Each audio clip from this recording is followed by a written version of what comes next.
നമസ്കാരം കൂട്ടുകാരെ, 2006 പുറത്തിറങ്ങിയ fast and furious Tokyo drift എന്ന ചലച്ചിത്രം ഫാസ്റ്റ് ആൻഡ് ഫ്യൂരിയസ് ഫിലിം സീരീസിലെ മൂന്നാമത് ചലച്ചിത്രമായാണ് അത് പുറത്തിറങ്ങുന്നത്. നമുക്ക് നേരെ കഥയിലേക്ക് കടക്കാം. കഥയെ ആരംഭിക്കുന്നത് തന്നെ ഷാൻ ബോസ്വെൽ എന്ന പേരിലുള്ള ഒരു പയ്യനെ പരിചയപ്പെടുത്തിക്കൊണ്ടാണ്. അവനെന്ന് തന്റെ പുതിയ സ്കൂളിലേക്ക് ജോയിൻ ചെയ്യുകയായിരുന്നു. അവന് 17 വയസ്സാണ് പ്രായം. അങ്ങനൊക്കെയാണെങ്കിലും കാറുകളോട് വലിയ താല്പര്യമായിരുന്നു അവനുണ്ടായിരുന്നത്. പുതുവർഷം ആരംഭിക്കുകയാണല്ലോ, അതിന്റെ റാഗിങ്ങും മറ്റുമൊക്കെ അവിടെ നടക്കുന്നുമുണ്ട്. എന്നാലും ഷാൻ പൊതുവെ പ്രശ്നങ്ങളിൽ നിന്നൊക്കെ ഒഴിഞ്ഞുമാറി നിൽക്കുന്ന ഒരു സാധാരണ പയ്യനായിരുന്നു. അന്നത്തെ ക്ലാസ്സൊക്കെ കഴിഞ്ഞ് ഷാൻ തിരികെ തന്റെ കാറിനടുത്തേക്ക് പോകുവാണ്. അവന് 1971 മോഡൽ ഒരു ഷെവർലെ മോണ്ടെ കാർലോ ഉണ്ട്. അതിന്റെ തൊട്ടടുത്ത് ഒരു 2023 മോഡൽ ഡോഡ്ജ് വൈപ്പർ ഉണ്ടായിരുന്നു, അതായത് ഒരു സ്പോർട്സ് കാർ. ആ കാറിലായി സുന്ദരിയായ ഒരു പെൺകുട്ടി ഇരിക്കുന്നുണ്ട്. സിൻഡി എന്നാണ് ആ പെൺകുട്ടിയുടെ പേര്. ഷാന്റെ കാറ് കണ്ട് സിൻഡി അവനെ കോംപ്ലിമെന്റ് ചെയ്യുവാണ്. സിൻഡിയുടെ ബോയ് ഫ്രണ്ടും നിലവിൽ അവിടുത്തെ ഹീറോ പോലുള്ള കഥാപാത്രവുമായ ക്ലേ അത് കണ്ട് അങ്ങോട്ടേക്ക് വരികയാണ്. തന്റെ ഗേൾഫ്രണ്ട് സിൻഡി അങ്ങനെ ഒരു പുതിയ പയ്യനോട് സംസാരിക്കുന്നത് ക്ലേക്ക് അത്ര ഇഷ്ടപ്പെട്ടിട്ടില്ല. എന്താ നിങ്ങൾ സംസാരിക്കുന്നത് എന്ന് ക്ലേ ചോദിക്കുന്നു. വെറുതെ കാറിനെ പറ്റി വിശേഷം തിരക്കിയതാ എന്നവൻ മറുപടി പറയുകയും ചെയ്യുവാണ്. പക്ഷേ ക്ലേക്ക് അതത്ര പിടിക്കുന്നില്ല. ക്ലേ ഷാന്റെ കാറിനെ അപമാനിച്ച് പാട്ടവണ്ടി എന്നൊക്കെ വിളിക്കുന്നു. അത് കേട്ട് ഷാന് ദേഷ്യം വരികയും ചെയ്തു. ദേഷ്യത്തിൽ ഷാൻ ക്ലേയെ ഒരു റേസിന് വെല്ലുവിളിക്കുവാണ്. പക്ഷേ ക്ലേ അപ്പോഴും നിന്റെ ഈ പാട്ട കാറിനൊപ്പം ഞാൻ റേസ് നടത്താനോ എന്നൊക്കെ പറഞ്ഞ് വീണ്ടും അവനെ അപമാനിക്കുന്നു.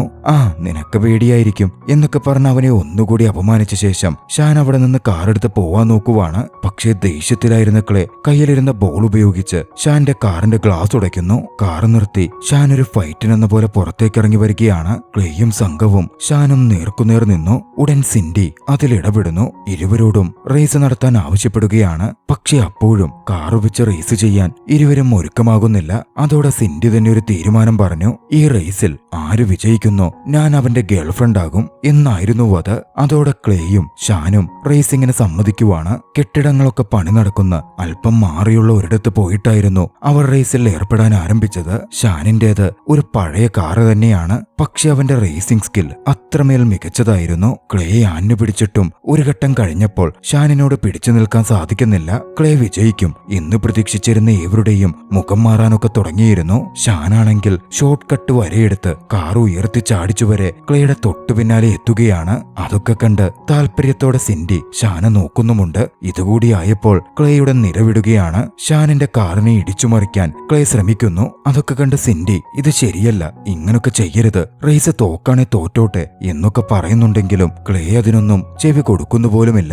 ഒരു ഘട്ടത്തിൽ ഷാൻ കാറൊന്ന് വെട്ടിച്ചതും നിയന്ത്രണം വിട്ട് ക്ലേയുടെ കാർ ഒരു കോൺക്രീറ്റ് വസ്തുവിലിടിച്ച് തകരുകയാണ്. മറുവശത്ത് ഷാനിന്റെ കാറാകട്ടെ നിയന്ത്രണം വിട്ട് ബ്രേക്ക് ചവിട്ടി കെട്ടാതെ ഫിനിഷിംഗ് ലൈനും കടന്ന് തകർന്ന് താഴെ വീണു. പിന്നെ പറയണോ, പരിക്കേറ്റ എല്ലാവരും ആശുപത്രിയിലും അവിടെ നിന്ന് പോലീസ് സ്റ്റേഷനിലും എത്തിപ്പെടുന്നു. വലിയ നഷ്ടമാണല്ലോ റേസിംഗിന്റെ പേരിൽ അവർ മുഴുവൻ ഉണ്ടാക്കി വെച്ചിരിക്കുന്നത്. പോലീസ് അവരുടെ പാരന്റ്സിനെയൊക്കെ വിളിച്ചു വരുത്തുവാണ്. ക്ലേയുടെ വീട്ടുകാരും മറ്റും കുറേയധികം പവർഫുൾ ആയതുകൊണ്ട് അവൻ എളുപ്പത്തിൽ ഇറങ്ങിപ്പോകുന്നുണ്ട്. ഷാന്റെ അമ്മ വന്ന് പോലീസുകാരോട് ഇവനെ കൊണ്ട് താൻ തോറ്റെന്നും എന്താ ചെയ്യുകയെന്നും എന്ന മട്ടിൽ അപേക്ഷിക്കുന്നു. 17 വയസ്സ് മാത്രമുള്ളതുകൊണ്ട് കഠിനമായ നടപടികളിലേക്ക് പോലീസ് കടക്കുന്നില്ല.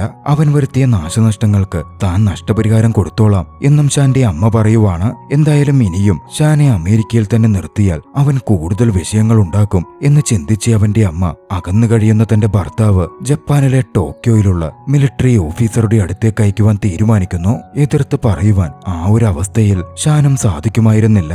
അങ്ങനെ അവൻ ജപ്പാനിലെ ടോക്കിയോയിലേക്ക് എത്തിച്ചേരുകയാണ്. വൈകാതെ അവൻ അച്ഛന്റെ താമസ സ്ഥലത്തേക്കും എത്തിച്ചേരുന്നുണ്ട്. അവൻ എത്തിച്ചേരുമ്പോൾ അച്ഛനൊപ്പം ഡേറ്റിന് വന്ന ഒരു സ്ത്രീ അവിടെ നിന്ന് പോകുന്നതായിരുന്നു അവൻ കാണുന്നത്. അവന്റെ അച്ഛനും ചെറുതായൊന്ന് പരുങ്ങുന്നുണ്ട്.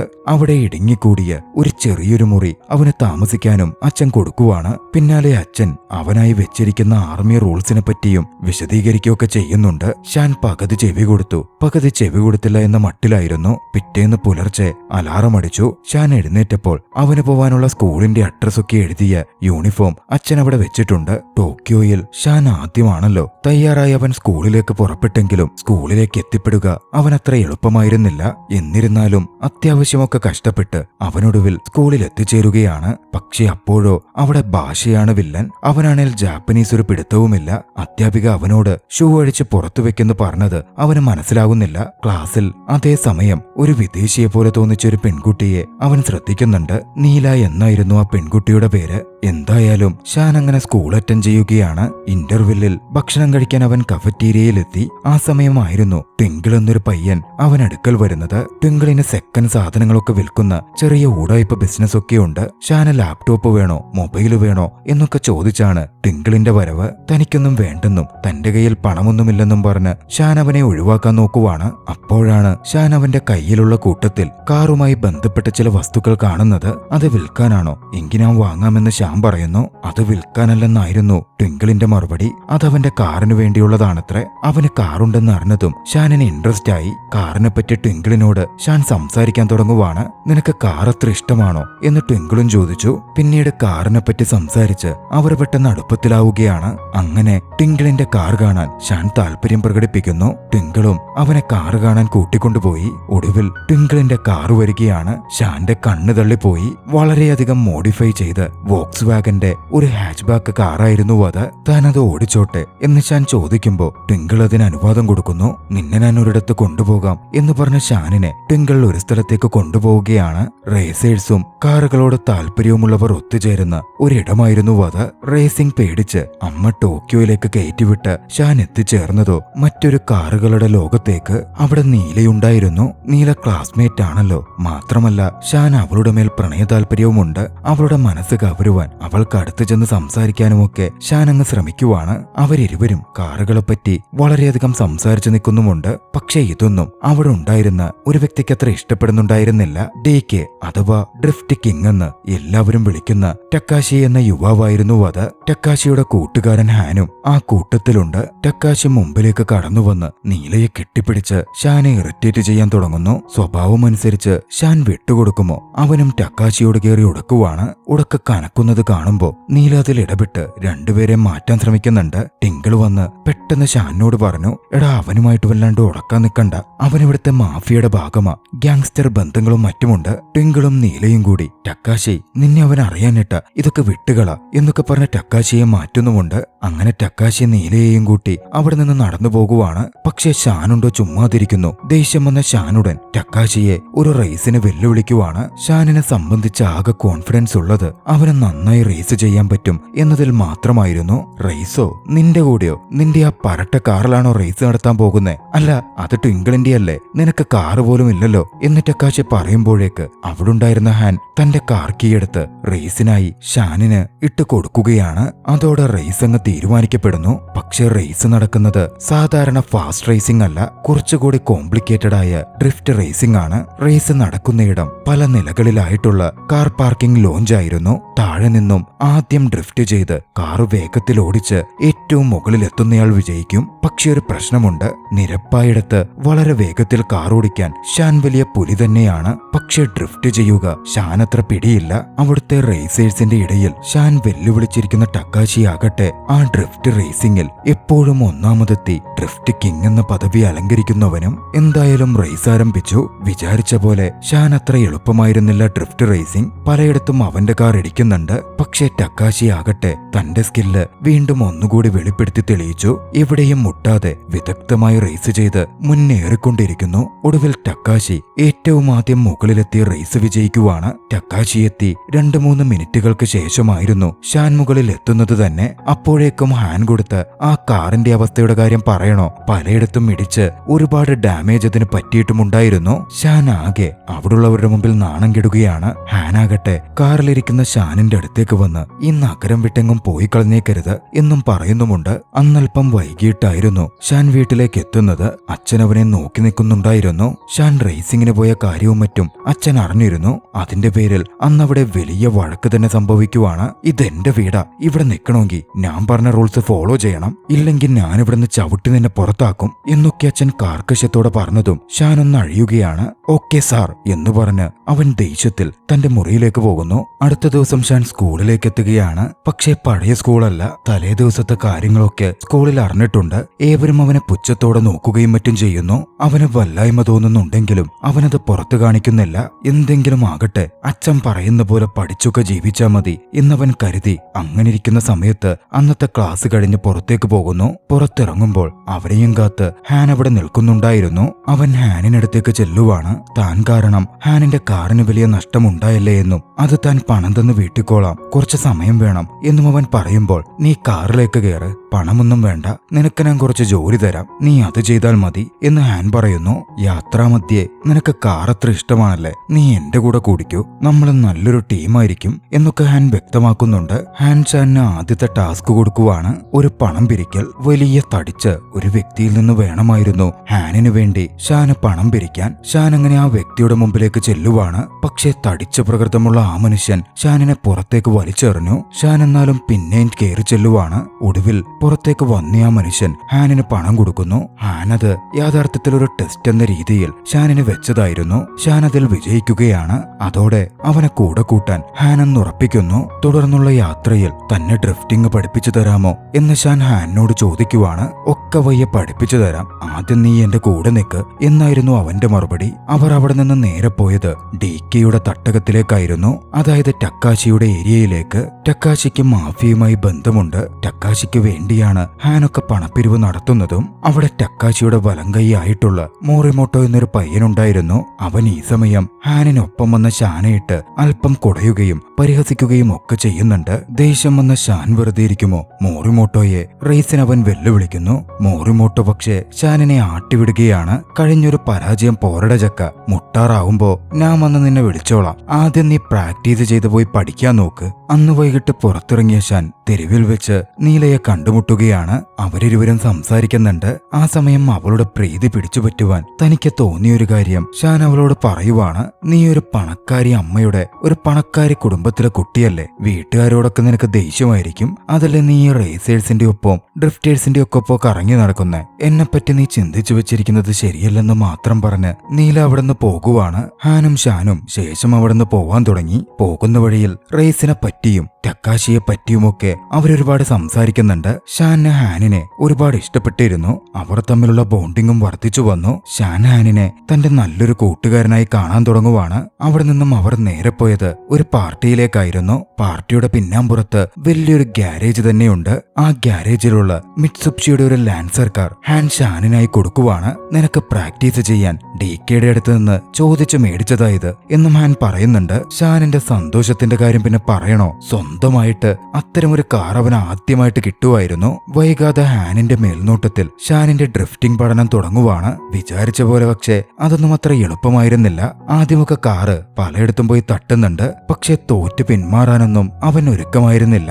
അവൻ വീണ്ടും വീണ്ടും ഡ്രിഫ്റ്റ് ചെയ്യാൻ പരിശീലിച്ചുകൊണ്ടേയിരുന്നു. അടുത്ത ദിവസം ഷാൻ സ്കൂളിലേക്ക് എത്തുമ്പോ കുറച്ചു കുട്ടികൾ ഓടി വന്ന് അവന്റെ അടുത്തൊരു കാര്യം പറയുവാണ്. ട്വിങ്കിയെ മൊറിമോട്ടോ സ്കൂൾ റൂഫ് ടോപ്പിലിട്ട് തല്ലുന്നു എന്നായിരുന്നു അത്. ട്വിങ്കി അവന്റെ കൂട്ടുകാരനാണല്ലോ. ഷാനോട് റൂഫ് ടോപ്പിലെത്തുന്നു. സംഭവം എന്തെന്നാൽ കഴിഞ്ഞ ദിവസം ട്വിങ്കി മൊറിമോട്ടോയ്ക്ക് ഒരു സെക്കൻഡ് ഹാൻഡ് ഐപാഡ് വിറ്റിരുന്നു. പക്ഷെ അത് കംപ്ലൈന്റ് ആയതുകൊണ്ട് മാറ്റി തരണമെന്ന് പറഞ്ഞാണ് മൊറിമോട്ടോ ട്വിങ്കിയെ ഇടിച്ചുകൊണ്ടിരിക്കുന്നത്. ട്വിങ്കിയാണെ സെക്കൻഡ് ഹാൻഡ് അല്ലേ, അത് മാറ്റിത്തരാൻ പറ്റില്ലെന്നും പറഞ്ഞുകൊണ്ടിരിക്കുന്നു. അങ്ങോട്ടേക്ക് കടന്നു ചെന്ന ഷാൻ വിവരമറിഞ്ഞതും മൊറിമോട്ടോയെ തടയുവാണ്. തന്റെ ഐപാഡ് അവന് കൊടുത്ത് പ്രശ്നം പരിഹരിച്ചു വിടുന്നു. അങ്ങോട്ടേക്ക് ഓടിയെത്തിയിരുന്ന നീലയും ഇതൊക്കെ കാണുന്നുണ്ട്. എഴുന്നേറ്റ് വന്ന ട്വിങ്കി പക്ഷെ പറഞ്ഞു, നീ എന്ത് പണിയാടാ കാണിച്ചത്? ഇനിയിപ്പോ സെക്കൻഡ് ഹാൻഡ് മേടിച്ചവരൊക്കെ കേടാണെങ്കിൽ അത് ശരിയാക്കി കൊടുക്ക് എന്ന് പറഞ്ഞു വരില്ലേ, വലിയ പാരയായി പോയാളിയാ എന്ന് പറഞ്ഞവൻ പോകുവാണ്. എല്ലാരും പോയിട്ടും നീല അവിടെ തന്നെ നിൽക്കുന്നുണ്ടായിരുന്നു. ഷാൻ നീലയുടെ അടുത്തേക്ക് ചെന്നു. അവളോട് സംസാരിച്ചു. അന്നങ്ങനെ നിന്നോട് പറഞ്ഞതിന് എന്നോട് ക്ഷമിക്കണമെന്നൊക്കെ ഷാൻ നീലയ്ക്കടുത്ത് പറയുവാണ്. അത് കുഴപ്പമില്ലെന്ന് പറഞ്ഞ് നീല ചിരിയോടെ അവിടെ നിന്ന് പോകുന്നു.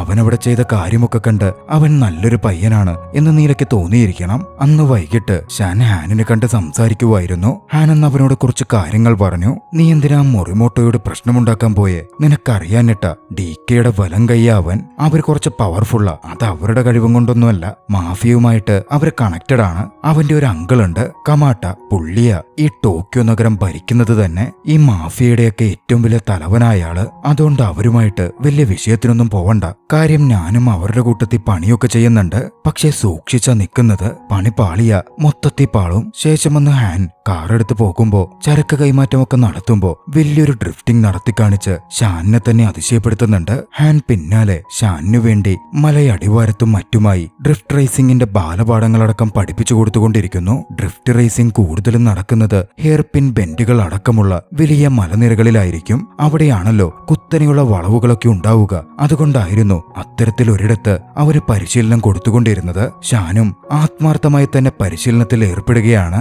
നാളുകൾ കടന്നുപോയിക്കൊണ്ടിരുന്നു. ഷാൻ സ്കൂളിൽ പോകും, ഹാനിനു വേണ്ടി വർക്ക് ചെയ്യും, ഡ്രിഫ്റ്റിംഗ് പ്രാക്ടീസ് ചെയ്യും. ഇത് തന്നെ സ്ഥിരം പരിപാടി. ഇതിനിടയിൽ ട്വിങ്കിയുമായും വളരെയധികം സൗഹൃദത്തിൽ ഷാൻ എത്തുന്നുണ്ട്. തുടർച്ചയായ പരിശീലനം കൊണ്ടും മറ്റും അവന്റെ ഡ്രിഫ്റ്റിംഗ് സ്കിൽ വളരെയധികം വർദ്ധിക്കുവാണ്. പണ്ട് കളിയാക്കിയവരെയൊക്കെ ഏറെ ഞെട്ടിച്ചുകൊണ്ട് അവൻ മികച്ച ഡ്രിഫ്റ്ററായി മാറുന്നു. അങ്ങനെ കാര്യങ്ങളൊക്കെ സ്മൂത്തായി അങ്ങ് പോകുവാണ്. ഒടുവിൽ ഹാനുമായി ഒരു മത്സരം വരെ ഷാൻ വെക്കുന്നുണ്ട്. അതിൽ ഇഞ്ചോടിഞ്ച് പോരാട്ടമായിരുന്നു. ഹാനാണ് വിജയിക്കുന്നതെങ്കിലും ഷാന് തൊട്ടൊപ്പം എത്താൻ സാധിച്ചു. അത് ചെറിയ കാര്യമല്ലല്ലോ. പിന്നീടായിരുന്നു അത് സംഭവിക്കുന്നത്. ഒരിക്കൽ അവനെ കളിയാക്കിയ ആ മൊറിമോട്ടോയുണ്ടല്ലോ, മൊറിമോട്ടോയെ അവൻ വീണ്ടും വെല്ലുവിളിക്കുന്നു. അങ്ങനെ ഡ്രിഫ്റ്റ് റേസിന് വീണ്ടും കളമൊരുങ്ങുകയാണ്. പണ്ട് ടക്കാശിക്കെതിരെ ഹാൻ മത്സരിച്ചില്ലേ, അതേ മത്സരം തന്നെ. പക്ഷേ ഇത്തവണ ഏവരെയും ഞെട്ടിച്ചുകൊണ്ട് മികച്ച രീതിയിൽ ഡ്രിഫ്റ്റ് ചെയ്ത് ഷാൻ അങ്ങ് ഞെട്ടിക്കുവായിരുന്നു. എവിടെയും മുട്ടാതെ കാറോടിച്ച് ഡ്രിഫ്റ്റ് ചെയ്ത് കെട്ടിടത്തിന്റെ മുകളിൽ 1ാം സ്ഥാനത്തെത്തിയത് അവനായിരുന്നു. മാത്രമല്ല അവിടെ എത്തിയിട്ടും കാറ് വട്ടം ഡ്രിഫ്റ്റ് ചെയ്യിപ്പിച്ച് ഏവരെയും ഒന്ന് അതിശയപ്പെടുത്തുകൂടി അവൻ ചെയ്തു. പരാജയപ്പെട്ട മൊറിമോട്ടോയാകട്ടെ കലിപ്പോണ്ട് വിറച്ചു. അവിടെ ഉണ്ടായിരുന്ന നീലയ്ക്കും അതൊക്കെ കണ്ട് സന്തോഷം തോന്നുന്നുണ്ട്. പിന്നെയാണ് നീലയെ അവൻ പുറത്ത് ഒരു ഡേറ്റിന് പോവാൻ ക്ഷണിക്കുന്നത്.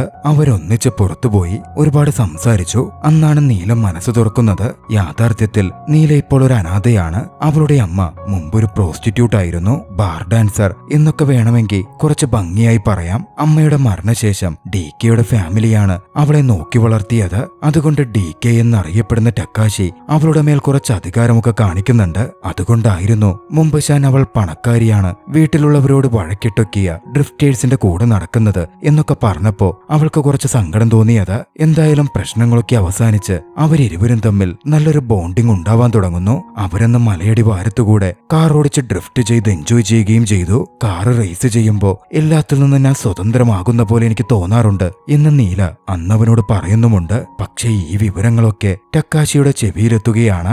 അടുത്ത ദിവസം ഷാൻ അടുത്തെത്തിയ DK, അതായത് ടക്കാശി, എന്റെ പെണ്ണിന്റെ അടുത്ത് നിനക്കെന്താടാ പരിപാടി എന്ന് ചോദിച്ച് അവനെ ക്രൂരമായി മർദ്ദിക്കുന്നു. എല്ലാവർക്കും നോക്കി നിൽക്കാൻ മാത്രമേ സാധിക്കുമായിരുന്നുള്ളൂ. പിറ്റേന്ന് തല്ലിച്ചതച്ച ഷാന്റെ മുഖം കാണുമ്പോ നീലയ്ക്ക് കാര്യം അപ്പോഴേ മനസ്സിലാകുന്നുണ്ട്. അവള് ദേഷ്യത്തിൽ ടക്കാശിയെ കാണാൻ പോകുവാണ്. ടക്കാശിക്കടുത്ത് നീ എന്തിനാ എന്റെ കാര്യത്തിൽ ആവശ്യമില്ലാതെ ഇടപെടുന്നത് എന്നൊക്കെ ചോദിച്ച് അവള് ഷൗട്ട് ചെയ്യുവാണ്. പക്ഷെ ടക്കാശിക്ക് അത് തീരെ ഇഷ്ടപ്പെട്ടിരുന്നില്ല. ഡീ പെണ്ണെ, മര്യാദയ്ക്ക് ഞാൻ പറയുന്നത് കേട്ടു നിന്നോ, ഇല്ലെങ്കിൽ നിന്റെ അമ്മയില്ലേ, നിന്റെ അമ്മയുടെ അവസ്ഥ നിനക്ക് വരും. പണത്തിനു വേണ്ടി അവരെന്തൊക്കെ ചെയ്തോ അതൊക്കെ നിനക്കും ചെയ്യേണ്ട വരും എന്നവനൊരു ഭീഷണി സ്വരത്തിൽ പറയുവാണ്. പാവം നീലയ്ക്ക് ഒന്നും തന്നെ ചെയ്യാൻ സാധിക്കുമായിരുന്നില്ല. പക്ഷേ നീല അന്ന് അവിടം വിട്ടിറങ്ങുന്നു. നേരെ ഷാന പോയി കണ്ട് തനിക്ക് താമസിക്കാൻ ഒരു സ്ഥലം ശരിയാക്കി തരാമോ എന്ന് ചോദിക്കുവാണ്. അങ്ങനെ ഹാനിന്റെ ആ ഗാരേജിൽ അവൾക്ക് താമസിക്കാൻ ഷാനും ഹാനും ചേർന്ന് ഇടമൊരുക്കി കൊടുക്കുന്നു. ഈ സമയം നമ്മൾ കമാട്ടയെ പരിചയപ്പെടുന്നു. ടോക്കിയോ അടക്കി ഭരിക്കുന്ന അണ്ടർവേൾഡ് ഡോണായിട്ടുള്ള കമാട്ട തന്നെ. കാര്യം ഒരു ഡോണൊക്കെ ആണെങ്കിലും അങ്ങേര് കുറച്ച് സ്ട്രെയിറ്റ് ഫോർവേഡ് ആയിട്ടുള്ള മനുഷ്യനാണ്. അതായത് ഈ ചതിയിൽ വഞ്ചന പാടില്ല എന്നൊക്കെ പറയില്ലേ, ആ ഒരു സ്വഭാവത്തിലുള്ളയാൾ. അന്ന് കളക്ഷൻ എടുക്കാനും കണക്കൊക്കെ ചോദിക്കാനും വേണ്ടിയായിട്ടായിരുന്നു കമാട്ട DKയുടെ തട്ടകത്തിലേക്ക് എത്തുന്നത്. പക്ഷെ കണക്കിലൊക്കെ എന്തൊക്കെയോ കുഴപ്പമുണ്ടല്ലോ എന്ന് കമാട്ട പറയുവാണ്. ആരോ കണക്കിൽ കൃത്രിമം കാണിച്ച് പണം തട്ടിയിട്ടുണ്ട് എന്നും കമാട്ട സൂചിപ്പിക്കുന്നു. നിന്റെ പാർട്ട്ണറായ ഹാനായിരിക്കും ഇതിന് പിന്നിലെന്ന് തോന്നുന്നേ എന്നും കമാട്ട പറഞ്ഞപ്പോ ടക്കാശിയുടെ പിടിവിടുകയാണ്. അങ്കിളിന്റെ മുമ്പിലുള്ള വിലയും കൂടി പോകുവാണല്ലോ. ടക്കാശി ഉടനടി തന്റെ വണ്ടികളുമെടുത്ത് നേരെ ഹാന്റെ അടുത്തേക്ക് പോകുന്നു. ഹാൻ ചിരിയോടെ അവരെ വരവേൽക്കുന്നുണ്ടെങ്കിലും ദേഷ്യത്തിലായിരുന്ന ടക്കാശി ഹാനിനോട് തട്ടിക്കേറുവാണ്. മുക്കിയ പണത്തിന്റെ കാര്യമൊക്കെ അവനോട് ദേഷ്യത്തിൽ തന്നെ ടക്കാശി ചോദിക്കുന്നു. താൻ പണമൊന്നും മുക്കിയിട്ടില്ലെന്നും കണക്കൊക്കെ നമുക്ക് നോക്കാമെന്നും ഹാൻ പറയുകയാണ്. അപ്പോഴാണ് അങ്ങോട്ടേക്ക് ഷാനും നീലയും കൂടി വരുന്നത്. നീലയെ കാണുന്നതോടെ ടക്കാശിയുടെ ദേഷ്യം ഒന്നുകൂടി ഇരച്ചു കയറുന്നു. അതോടെ കണക്ക് നോക്കാനും ഒന്നിനും ടക്കാശി തയ്യാറാകുന്നില്ല. തോക്കൊക്കെ എടുത്ത് വലിയ തോതിൽ അവൻ സീനുണ്ടാക്കുവാണ്. കാര്യങ്ങൾ കൈവിട്ടു പോകുവാണ് എന്ന് കണ്ടതും കേട്ടതും അവിടെ ഉണ്ടായിരുന്ന ട്വിങ്കി ഉടൻ ഷട്ടർ ഇടുന്നു. സൗണ്ട് കേട്ട് ടക്കാശി തിരിഞ്ഞതും ഹാൻ അവനെ അടിച്ചിട്ട് തന്റെ കാറെടുത്ത് രക്ഷപ്പെട്ടു പോകുവാണ്. ടക്കാശി വിടുമോ? പിന്നാലെ തന്റെ കാറെടുത്ത് ആ കാറിന് പിന്നാലെ വെച്ചു പിടിക്കാൻ തുടങ്ങി. ഷാനും നോക്കി നിൽക്കാൻ സാധിക്കില്ലല്ലോ. ഷാനും തന്റെ കാറെടുത്ത് അവർക്ക് പിന്നാലെ വെച്ചു പിടിക്കുന്നു. വലിയൊരു ചേസിംഗ് തന്നെയായിരുന്നു നടന്നത്. ചേസിനിടയിൽ മുറുമോട്ടോയുടെ കാർ അപകടത്തിൽപ്പെടുന്നു. വീണ്ടും ചേസ് നടന്നു. ഒടുവിൽ ചില പ്രതിസന്ധികൾക്കൊടുവിൽ ഹാൻ രക്ഷപ്പെട്ടു പോവാൻ നോക്കുമ്പോ ഹാനിന്റെ കാർ ഒരു അപകടത്തിൽപ്പെട്ടു. കാർ തലകീഴായി മറിഞ്ഞു വീണു. ഹാനെ രക്ഷപ്പെടുത്താൻ ഷാൻ ഓടിച്ചെന്നെങ്കിലും കാർ അപ്പോഴേക്കും പൊട്ടിത്തകരുകയാണ്. ഹാൻ കൊല്ലപ്പെടുകയും ചെയ്തു. അത് കണ്ട ഡിക്ക് കാർ തിരിച്ച് വേഗത്തിൽ അവിടെ നിന്ന് ദേഷ്യത്തിൽ തന്നെ പോയി. നീലയാകട്ടെ പോലീസ് വരുമെന്ന് പറഞ്ഞ് ഷാനിനെയും കൂട്ടിക്കൊണ്ടു പോകുന്നു. ആദ്യം അവിടുന്ന് അവർ മാറി നിൽക്കാമെന്നൊക്കെ ചിന്തിച്ചെങ്കിലും അതുകൊണ്ടൊന്നും കാര്യമില്ലെന്ന് മനസ്സിലാക്കി ഷാൻ നീലയെയും കൊണ്ട് തന്റെ വീട്ടിലേക്ക് തന്നെ പോരുന്നു.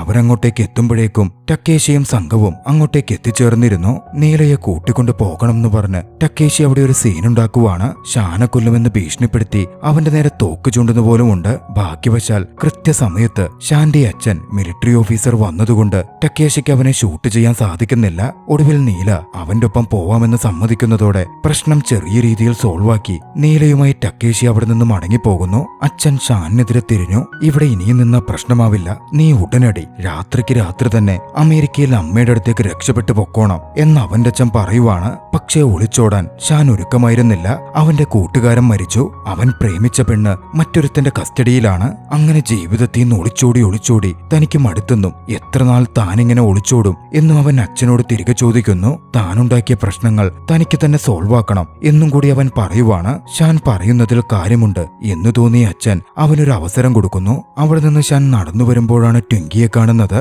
അവിടെ നിന്നാൽ മാഫിയകൾ തങ്ങളെ ജീവിക്കാൻ സമ്മതിക്കില്ല എന്ന് പറഞ്ഞ ട്വിങ്കി നമുക്കൊന്നിച്ച് രക്ഷപ്പെട്ടു പോകാം എന്ന് ഷാനുമായി ഡിസ്കസ് ചെയ്യുകയാണ്. പക്ഷേ ഒളിച്ചോടാൻ ഷാൻ ഒരുക്കമായിരുന്നില്ല. ട്വിങ്കി അപ്പോൾ കുറച്ച് പണമെടുത്ത് ഷാനെ ഏൽപ്പിക്കുന്നുണ്ട്. ഇത് ഹാനിന്റെ പണമാണെന്നും ഇത് കമാട്ടോയ്ക്ക് കൊണ്ടുകൊടുത്താൽ പ്രശ്നങ്ങളൊക്കെ ഒരുവിധം തീരുമെന്നും ട്വിങ്കി പറയുവാണ്. ജീവൻ പണയം വെച്ച പണവുമായിട്ട് കമാട്ടയുടെ മുമ്പിലേക്ക് ഷാൻ അങ്ങനെ പുറപ്പെടുന്നു. കമാട്ടയുള്ളത് ഹൈലി സെക്യൂർഡ് ആയിട്ടുള്ള ഗ്യാങ്സ്റ്ററുകളാൽ നിറഞ്ഞൊരിടത്തായിരുന്നു. ആദ്യം കണ്ട ഗ്യാങ്സ്റ്റേഴ്സിന്റെ അടുത്തു തൊട്ട് ഒടുവിൽ കണ്ട ചീഫ് ഉദ്യോഗസ്ഥരുടെ അടുത്തുവരെ താൻ കമാട്ടയെ കാണാൻ വന്നതാണ് എന്ന് ഷാൻ പറയുകയാണ്. ഒടുവിൽ കമാട്ടയുടെ മുമ്പിലേക്കും അവൻ എത്തിച്ചേരുന്നു. ഹാൻ കൊടുത്ത പണമൊക്കെ കൊടുത്ത് കമാട്ടയോട് അവൻ സംസാരിക്കുവാണ്. ഇതിനിടയിൽ അവിടെ ഉണ്ടായിരുന്ന ടക്കാശി തടസ്സം നിൽക്കാനൊക്കെ നോക്കുന്നുണ്ട്. നീലയും അവിടെ ഉണ്ടായിരുന്നു. ഡിക്കെയുമായി പ്രശ്നമുള്ള പയ്യൻ നീയാണല്ലടാ എന്ന മട്ടിൽ കമാട്ട ചോദിക്കുന്നു. സാർ, ഞങ്ങൾ തമ്മിൽ ചെറിയ പ്രശ്നമുണ്ടാകും, പക്ഷെ അത് പരിഹരിക്കാനുള്ള ഉപായവുമായിട്ടാ താൻ വന്നേക്കുന്നത് എന്ന് ശ്യാം പറയുവാണ്. എന്താ നിന്റെ ഉപായം എന്ന് കമാട്ട ചോദിച്ചതും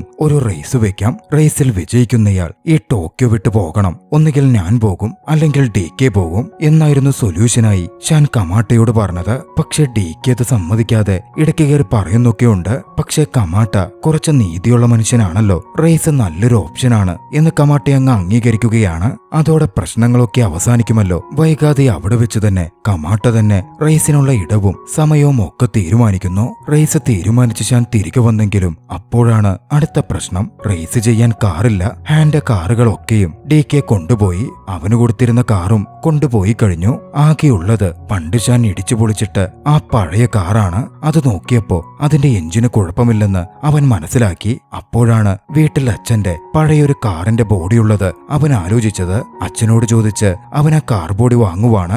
1967 മോഡൽ ഫോർഡ് മസ്താങ്ങിന്റെ ബോഡി. അതിലേക്ക് തകർന്നു കിടക്കുന്ന കാറിന്റെ എഞ്ചിനും ബാക്കി സാധനങ്ങളും ഒക്കെ പിടിപ്പിച്ച് അവരങ്ങ് സെറ്റ് ചെയ്തെടുക്കുന്നു.